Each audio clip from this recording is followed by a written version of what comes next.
ولدت فاطمة بنت محمد الفهري في مدينة القيروان بتونس في عهد الدولة الإدريسية بداية القرن التاسع الميلادي. نشأت في أسرة عربية ميسورة الحال، عرفت بالصلاح والتقوى والاهتمام بالعلم. تلقت تربيتها الأولى على يد والدها محمد بن عبد الله الفهري، الذي كان تاجرا ناجحا ورجلا مشهودا له بالفضل. غرس فيها والدها منذ الصغر قيم الزهد، وعلمها أن المال وسيلة لفعل الخير وليس غاية في حد ذاته. مع مطلع القرن التاسع الميلادي قررت الأسرة الهجرة من القيروان نحو المغرب الأقصى. كانت الوجهة مدينة فاس، التي كانت في ذلك الوقت منارة صاعدة ومركزا حيويا في ظل حكم الأدارسة. جاءت الهجرة طلبا للاستقرار وتوسيعا لتجارة الوالد في بيئة اقتصادية واعدة. استقرت الأسرة في حي يعرف بعدوة القرويين، وهو الحي الذي سمي نسبة للقادمين من القيروان.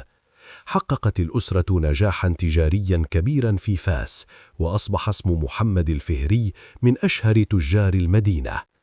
واجهت فاطمة أولى صدماتها بوفاة والدها، الرجل الذي كان يمثل قدوتها وسندها. لم يمض وقت طويل حتى فقدت فاطمة زوجها ثم أخاها، لتجد نفسها وحيدة مع أختها مريم.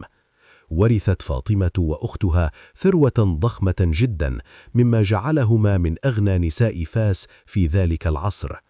بدلا من إنفاق المال في الترف، رأت فاطمة في هذا الورث أمانة ثقيلة ومسؤولية تجاه المسلمين.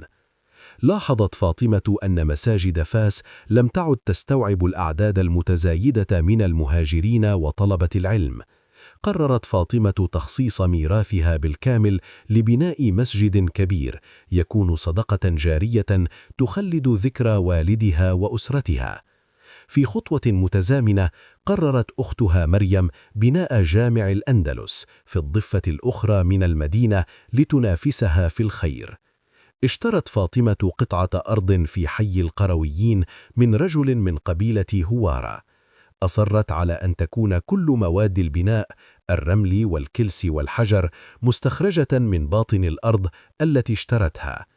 كان هدفها من ذلك ضمان أن يكون المسجد خالصا من أي شبهة مادية أو حق خارجي، ليكون بناؤه حلالا مطلقا. بدأت فاطمة صياما تطوعيا لله من أول يوم لوضع الأساسات، ونذرت ألا تفطر حتى يكتمل البناء. كانت فاطمة تباشر أعمال البناء بنفسها، وتراقب العمال يوميا لضمان الإتقان. قضت سنوات البناء في تعبد وصبر، مضحية براحتها الجسدية في سبيل إتمام الصرح. بعد نحو 2 من العمل المتواصل اكتمل بناء جامع القرويين. دخلت فاطمة المسجد وصلت 2 ركعتين شكرا لله على إتمام المهمة، وأنهت صيامها الطويل. لم يلبث المسجد أن تحول لمركز تعليمي، حيث بدأ العلماء يتحلقون فيه لإلقاء الدروس بانتظام. بمرور الوقت أضيفت علوم الطب والفلك والرياضيات إلى جانب العلوم الشرعية واللغة العربية.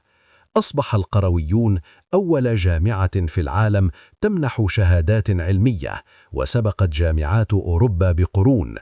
توفيت فاطمة الفهرية أم البنين في فاس بعد أن رأت ثمار غرسها يتحول إلى منارة عالمية. سجلت الجامعة في موسوعة جينيس واليونسكو كأقدم جامعة لا تزال تعمل في العالم حتى يومنا هذا. تخرج من جامعتها عباقرة مثل ابن خلدون وابن رشد، وبقي اسمها رمزا لعظمة المرأة المسلمة وتفانيها في خدمة العلم.